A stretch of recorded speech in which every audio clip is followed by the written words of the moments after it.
Apple has consistently talked about their own chips as being gaming capable for years now. It's been nearly 2 trips around the sun since they launched their game porting toolkit so that more PC games could make it over to macOS. It was supposed to be their SteamOS moment.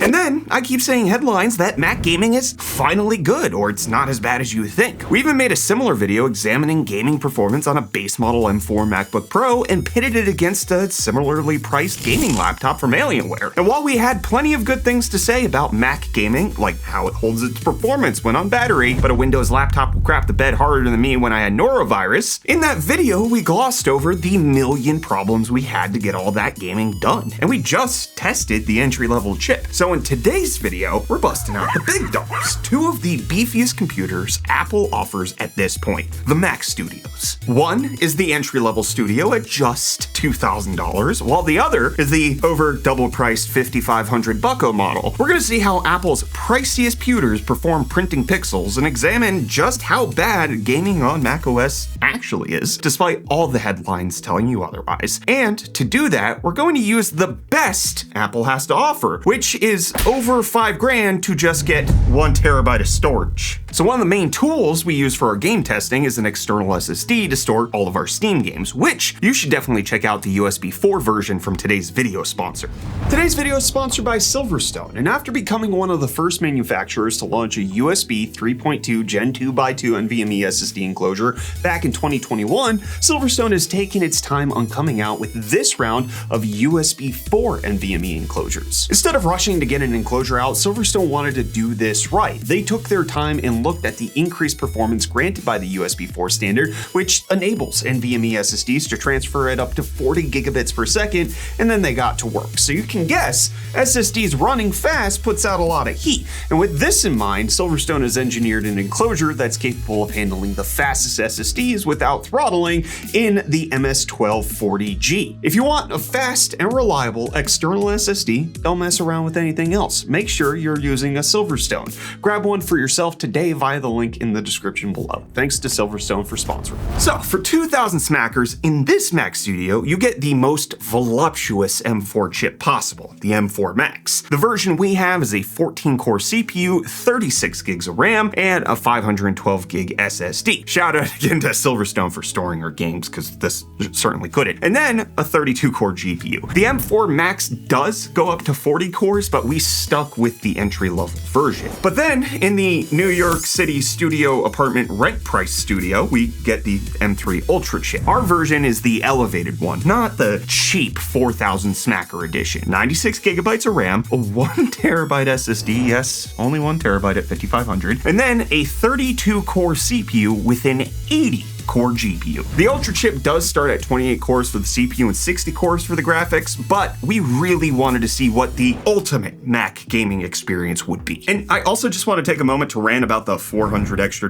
it would have cost us to go to a 2 terabyte SSD instead of the stock 1 terabyte version. $400 is just pure insanity. 96 gigs of RAM is fine though. $1,600 to go to 256. But what's also insanity is actually getting games working on macOS. Despite the game porting toolkit being out for 20 plus months, most games haven't been made to natively run on Mac, and most new games aren't launching for the platform either. The over half a decade old Control finally debuted in February, the inspiration for Pokemon Pal World also recently dropped, and then definitely released on time, the unifying game Assassin's Creed Shadows was the first day one AAA game simultaneous launch that I'm aware of for Apple. It's a fairly decent accomplishment, it's just a game that a lot of people are divisive about, but a bunch of major games were promised for macOS, and it appears they have delivered. But go ahead and take a look at the list of upcoming games for Mac. Not a lot of heavy hitters besides the game that might launch for the Switch 2 first, Cyberpunk. I mean, I don't want to denigrate Squeak Ross Home Squeak Home, but I don't think they've got much of an exciting future for Mac gaming publicly announced. Besides Reggie, his cousin, 2 scientists, and most likely the end of the world, that game's gonna do numbers. And despite there being some games that are native on Mac, Mac, they're typically only available in the App Store, not on Steam or otherwise, so you don't get any flexibility when switching between platforms. It's a typical Apple move to lock you into the ecosystem. Steam does have games that work on macOS, but those are few and far between and tend to be quite old titles. So you have to work with various compatibility programs. There's Whisky, the Mac version of the Wine emulator that's for emulating games. Little known fact, Wine is actually an acronym that stands for Wine is Now Emulating. Anyways, Whisky, while being free and open source, is no longer actively maintained, meaning you can't use the newest version of Steam, and while it may work now, there's no guarantee it'll be viable in the long term. Which is why most people use a program called Crossover. It's similar to the Wine emulator, being a compatibility layer. It has current support, but it does cost cash. $74 a year or 494 bones for a lifetime after a fortnight free trial. Now, Crossover does work for a significant number of games, but can also have significant performance losses. It's really hard to quantify this, since if a game has native Apple support, it likely doesn't get Crossover support, and if it has Crossover support, it hasn't released for macOS yet. You can't really do one for one, but we did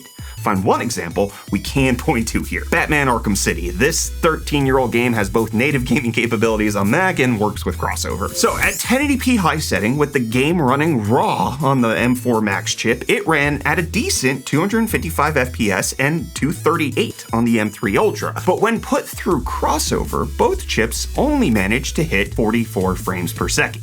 A big dip in performance. And Crossover can also be prone to errors and can be tricky to set up or get working correctly for games. Even some games that are marked as run well didn't even launch in our testing, and we had numerous other problems. Just go search Reddit for people using Crossover, and you'll see plenty of reports of some people having a great time, while others getting nothing but percussive frustration. For example, in our M4 MacBook Pro video, we got to test out Black Myth Wukong. With the Mac Studios, it didn't run on either of them despite days of troubleshooting. We knew how to get it running once, now it doesn't work. So you're paying a significant chunk of change to struggle with software, which is fine for the Linux folk, but Mac people barely know how to charge a mouse. It's a bit much to expect this kind of troubleshooting. But now, let's go ahead and talk about the performance we did get out of these hunks of aluminium. There's a bit of a toss-up between the M4 Max and the M3 Ultra in synthetic benchmarks. The M4 Max wins in single-core CPU performance due to its newer and better architecture, but the M3 Ultra wins due to pure quantity of CPU and GPU cores. In Cinebench, the M4 Max got 189 single-core, 1804 multi, and 13,863 GPU score, while the M3 Ultra managed only 151 single-core, but 3,079 multi and 19,690 GPU points. In Geekbench, it's a similar story. The Max did 4057 single, 23,805 multi, and 100,016 GPU, with the Ultra pulling in 3250 single, 27,245 on the multi, and 144,091 GPU showing.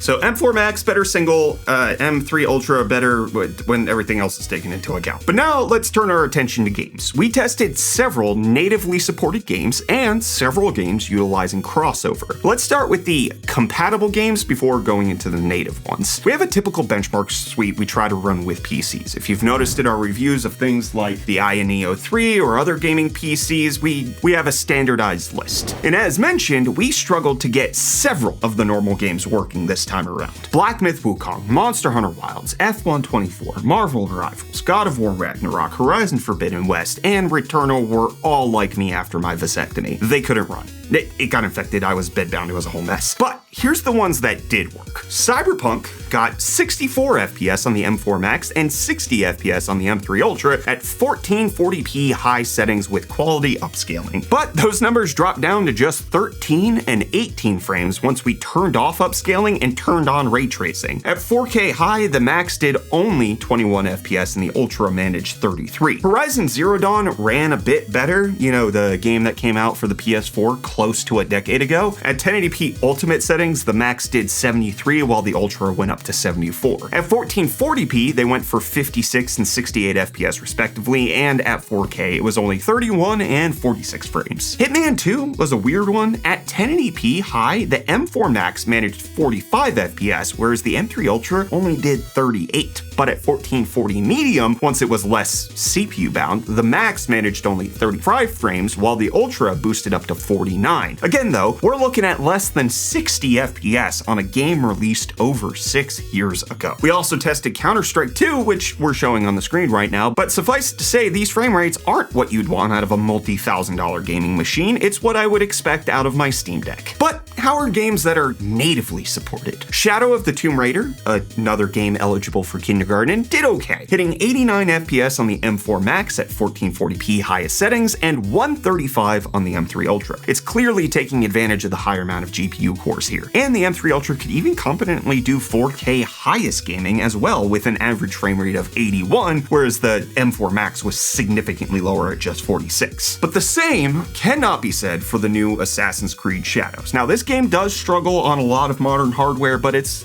pretty bad on the Apple Silicon. The M4 Max struggled, only hitting 31 FPS at 1440p high and 40 frames at 1080p high. The M3 Ultra wasn't much better, with it managing 40 FPS at 1440p and 47 at 1080p. Now, overall, in our testing, looking at all of the averages, the M3 Ultra performed, on average, 13% better than the M4 Max, despite costing over double the price and having over double the amount of GPU cores. The pure breakdown of it is that Mac gaming is still mostly garbage. There's hardly any sensible performance scaling across chips. Even if you pay for a significantly faster and more competent GPU that'll do big numbers in professional applications like DaVinci Resolve, sometimes it'll perform worse in games due to wacky compatibility layer antics. And it doesn't perform much better than just the base level M4 in the MacBooks, despite every technical spec sheet saying that it should. Now, it's not as bad in games that are natively supported by macOS. The performance numbers fall more in line with sensible expectations and what you see in synthetic benchmarks, but it's still not good. The 1080p high numbers in AC Shadows for the $5,500 M3 Ultra are the same as what a 7700 XT gets at 1080p Ultra, despite this thing costing more than an RTX 5090 pre-built that comes with Civ 7 and Assassin's Creed Shadows for free. So if you have a Mac, you can technically do some gaming, but it won't be most of the newest games, and it definitely isn't plug and play, and you won't get the full performance out of your chips. And honestly, you're probably better off paying for a GeForce Now subscription than you are paying for crossover. Truthfully,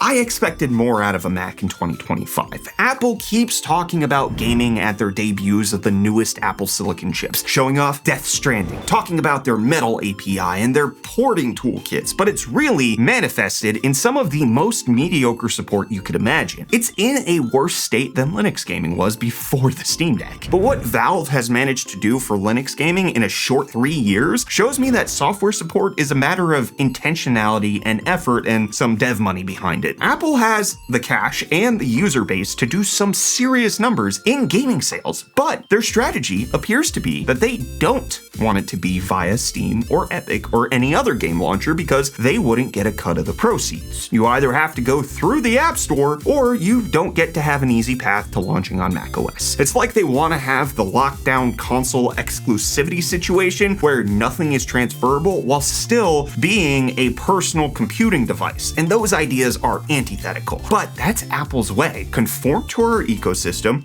or don't be a part of it. They'd rather go without, be worse, be behind their competitors, offer functionality years later if they're the ones who can't be in control of it. It doesn't have to be this way. They're choosing for it to be this way. Apple makes some killer hardware. It's capable of way more in gaming than they let it be.